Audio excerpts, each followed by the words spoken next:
Let's talk about PBS and NPR being defunded. And I'm going to let Luke take the lead on this because I'm going to order that gimbal right now so I can pick it up. So NPR and PBS defund. Take it away, Luke. No, this is great news. This is awesome news, as we had the CEO of NPR come out and during her congressional testimony admit, yeah, censoring that Hunter Biden story wasn't the best thing that we did. Yeah. Ooh. And she's only saying that because Trump's in power. And if Trump wasn't in power, they would continue on their kind of deranged takes that were just awful. I used to like to listen to NPR, and it used to be some really interesting things about the arts and the sciences. Now you go on there and it's about the kind of deprived lack of opportunities for the Hudubutu tribe and how the white man is burdening everybody and is just absolutely evil and horrible, and how we need to lay down and be just cucked and subjugated for the woke virtues that need to be promoted everywhere else here. But again, the editorial staff predominantly filled with just the most unhinged type of Democrats that have been pushing these viewpoints on all of their viewers in such unhinged ways that now, Trump is making the right move here. Cutting off NPR, cutting off PBS. I mean, there's no reason why these institutions should be financed when they're so biased, when they're providing such a disservice, and they're creating and perpetrating this woke mind virus that has our societies at odds with each other, that is dividing our people against each other. So why are we financing this? Why are a portion of my tax dollars going to them? When and again, they get some public funds, they get some private funds, they sell a bunch of mugs and pens, and they get donations all the time, and donations all the time. But at the same time, if an institution can't survive in the free market, they shouldn't survive at all, in my opinion. Well, I'm going to share this video, and hopefully it won't get screwed up. But it is actually bonkers. Jim Jordan just fillets this chick. This is the CEO of NPR. By the way, has a little bit of she's got a little vibe, fellas, if you know what I'm saying. She's I might want you might want to get, some fellas might want to get punished by her, is just what I'm saying. Oh. She looks like Natla in Tomb Raider, the antagonist. Oh, yeah. She is. Yeah, she's the antagonist in this clip, too. Okay. Former senior business editor for NPR. How long do you work at NPR? I believe he was there just over 25 years. 25 years? Award-winning journalist? Did he win any awards? Our time did not Peabody Award? That's pretty important, isn't it? That is, absolutely. So pretty distinguished journalist, right? Certainly. And he wrote a long story about what you do at NPR. Is NPR biased? Congressman, I have never seen any instance of political bias determining editorial decisions. No. Well, you can hear the people laughing. Berliner, in his story last year, wrote, in the D.C. area, editorial positions at NPR, he said he found 87 registered Democrats, 0 Republicans. Is that accurate? We do not track the numbers or the voter registration, but I find that was award-winning journalist who worked 25 years at NPR, Mr. Berliner, was he lying when he wrote that? I am not presuming such. I just we don't track that information about our journalists. 87 to 0, and you're not biased. I think that is concerning if those numbers are accurate. It's concerning. I mean, it wasn't 44-43. It wasn't 60-27. It wasn't 70-17. It wasn't even 80-7.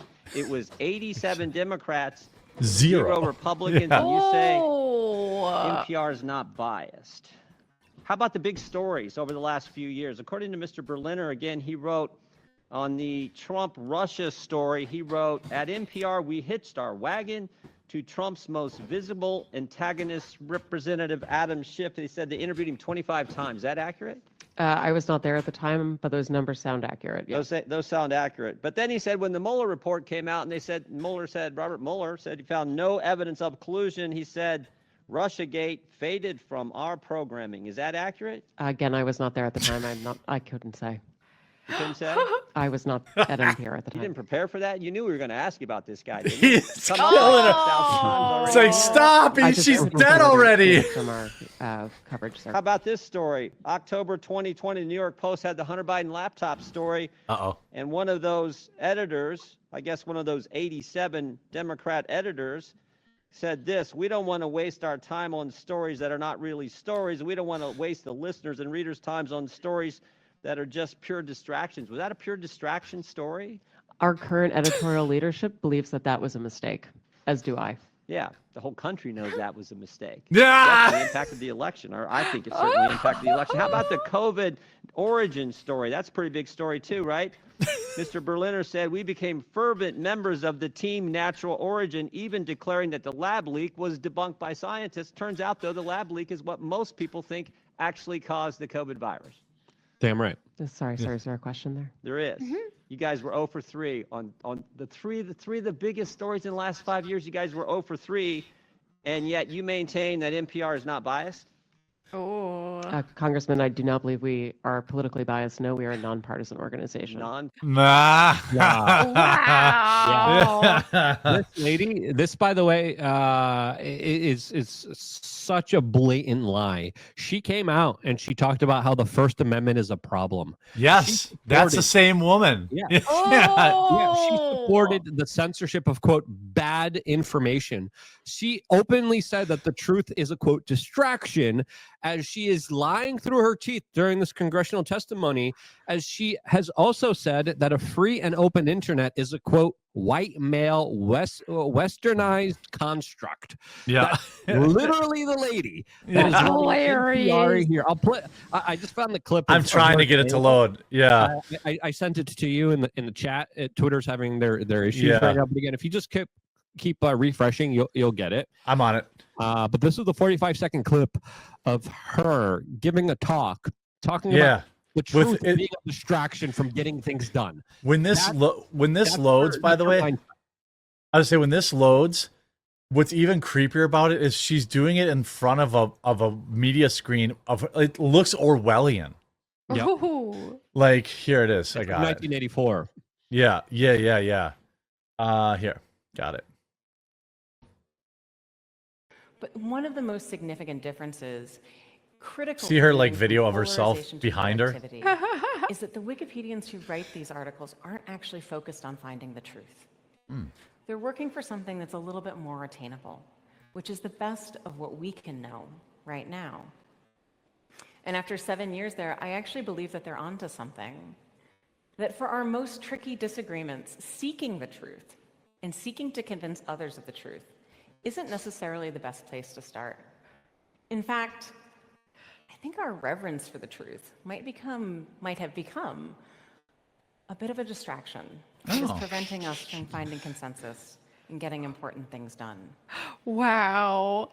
But one of the most significant differences... The That's- truth is a distraction, guys. Don't look for truth. That'll distract you. And this is what, we're funding. Wow. You know, like this is what the American tax dollars are funding. It has to. It has. An annual Look, salary of $600,000. that's she does. Oh. Yes, that's Whoa. way too much freaking money to Yeah. be an Orwellian puppet of the state. She probably also has like Intel connections. I mean, Oh, this guaranteed. She's on the board of Signal, by the way, too. Yep. Makes sense. What a coincidence that the Signal leak happened. I'm just saying. I'm just asking questions. This is. I mean, to say NPR is unbiased is like, it's literally like telling somebody looking at the sky and saying it's purple or something. Like anybody who reads NPR or listens to NPR knows that it's like liberal nonsense. Like it's just far leftoid complete nonsense It's stuff. globalist nonsense meant to Yeah. rot the brains of low IQ thinking individuals, and it's meant to make them insane. She's also a part of the Council on Foreign Relations. She No, of worked course. for UNICEF, which is another kind of globalist intel agency front. She worked for the National Democratic Institute, the Atlantic Council, the United States Department Foreign Affairs Policy Yeah. Board. I mean, she is the swamp monster. She's glowing. Yeah. of Oh. the swamp monsters. She is Yeah. predator monster globalist out there. She probably has about $25 million in the stock market too.